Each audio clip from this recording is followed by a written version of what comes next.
Hey, basketball fans, my hoop heads, my nonsensical non sequiturs. How's it going? I'm Dave from Fantasy Basketball Analyzer, and I'm here to help you get ready for Week 9 of the NBA season. We're going to start off by doing what we normally do of looking at the schedule, because minutes played is the most important stat in fantasy basketball in a way. If you're playing less games, you get less minutes, and that's just not fair. So let's go ahead and take a look, and you'll see that most teams are playing 3 games this week. So you've got a chunk with 4 games, Charlotte, Dallas, Detroit. You can read that. But most teams are playing 3, which means you can kind of play anyone you want or believe in with impunity, which makes it a little bit harder, to be honest, because you have to make some real decisions rather than saying, this guy's got an extra game. He's playing 4. I better go. The only team with 2 is Golden State, which means skip them. I wouldn't be playing anyone from Golden State right now. I mean, it's easy for me to say when I don't know your lineups.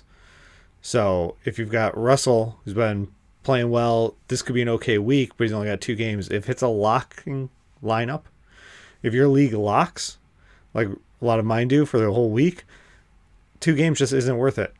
As great as Draymond is, he's not bringing it for 2 games for you to be worth it if you're going against someone like 4.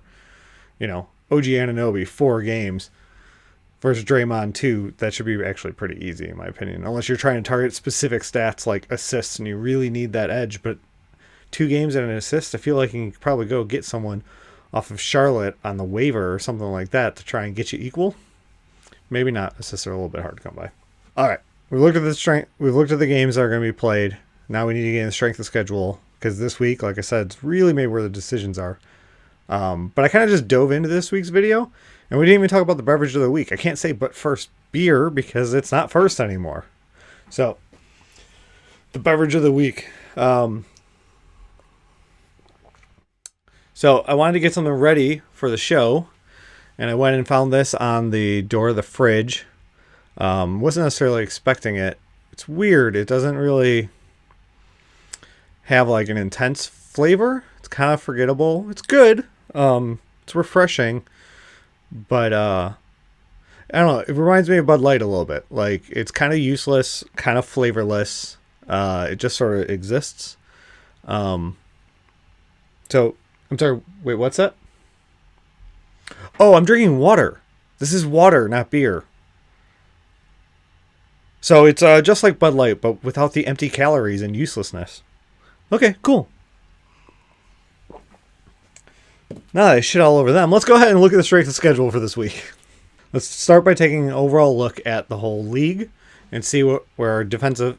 So anyone who's been watching knows this is how I figure out defensive matchups. I look at the pace of play and the defensive numbers for efficiency metrics based on Hollinger's numbers. Then I average them together. This week, since we've been doing this for a few weeks, if you've been here, it's probably nothing super shocking, but there are some interesting things that helps me kind of validate why I don't use just defensive efficiency or just pace of play to kind of average it out. So if we're looking at the numbers here, you notice at the bottom, it's kind of interesting. Boston, who has a good defense, and if you look at it or watch them play, you can tell they have a good defense. But it's interesting because their pace of play numbers are not in the bottom, like bottom 5 of the league, and their defensive numbers are not in the bottom 5, meaning the best 5. But when you average them out, they become the second least desirable matchup. So that's where it is right now. We're down here looking. There's also Orlando. I've got marked in yellow because it's kind of funny. Orlando is really good defense, but their defensive efficiency went up, which made me kind of dig in a little more like what was happening here.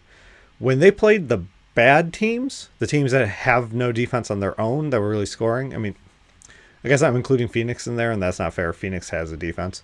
But like Washington. Orlando did pretty well, but they've really played up in pace of play and scoring. Like, they got up into the 120s, 130s against both of those teams. And that kind of hurt their defensive numbers because the other team also still scored that much. But it stands true that they still need to be down here, especially with pace of play, and that pace of play helps drag them down to where they're supposed to be.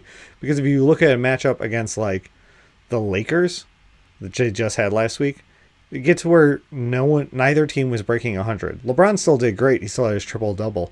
But Anthony Davis only got like 16 points. I think it was 16 points, 14 rebounds, something. I'm trying to do that off the top of my head. from a single game in the middle of the week. But so it illustrates both why we're not using just one category or the other, and also, you got to take this stuff with a grain of salt. If you're in, this is really helpful or hopefully helpful for the people who are in daily change leagues, where you're going to be looking at each game's matchups and stuff. Then the schedule grid can kind of be more in your back pocket and hopefully help you do well.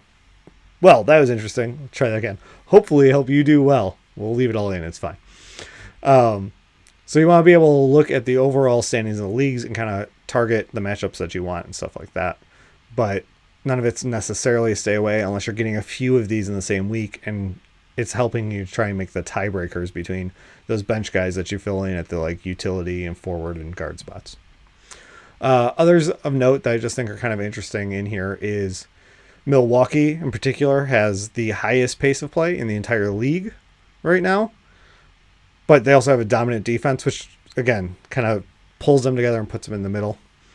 I also think it's a little funny just because this is where the positional matchups kind of matter a little more, is Utah didn't have either the pace or the defense, put them down in the bottom of the league. They're still relatively low, but I think we all know with Gobert, just like a one-man defensive show, that the team plays defense well, but having him back there just anchoring everything helps so much. You get Defensive Player of the Year over and over again back there. It's going to be a good defense, and that's where maybe it's a little less interesting to play your forwards and bigs when anyone who's really dependent on going into the lane.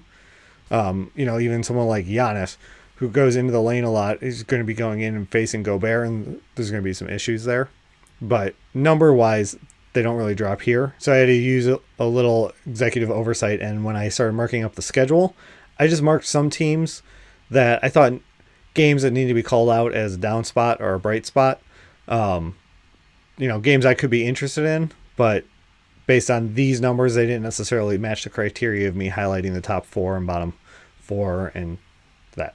So let's go ahead and take a look at the grid so that I'm not just talking without showing you. All right. So we've got the strength of schedule up. You can go ahead and look at the green and red, and you can tell based on the strength of schedule who is highlighted and why. But some of the things I'm talking about, whereas Utah and Orlando weren't teams that I necessarily was marking off every game as being a bad matchup because they strictly didn't fit what the rubric is where we're using 5. But Orlando has a really good defense. Utah has a good defense. They both play pretty slow, and they happen to play each other this week. So regardless of the grid, there's a down game. There's a reason to expect a down game in there. A slower rebounding game. It could be a good game. It could be an interesting game to watch, but it's not good for your fantasy stats. On the flip side of that, Golden State, now they only play 2 games this week, and like I said, I say you just sit the guys. If at all possible, find other moves. But if Russell's your guy, go for it. But beyond that, Golden State versus New Orleans should be a high pace of play. So New Orleans is in that top grades. Like I marked all of those as plus matchups that someone you want a piece of. But I didn't necessarily do that for all the Golden State matchups, which there's only 2. But there are pretty big pushovers. Again, if the grid's not showing you in there, they're just not very good at defense. Their pace is slowing down a little bit. But I think we know we're 9 weeks into the season, or we're 8 weeks into the season. We're talking about week 9, which means we're halfway to the fantasy basketball playoffs already, which seems crazy. So some of this stuff, we've now got a big enough sample size that we can know they are who we thought they were. Or in this case, maybe they weren't, but they are who we now know that they are.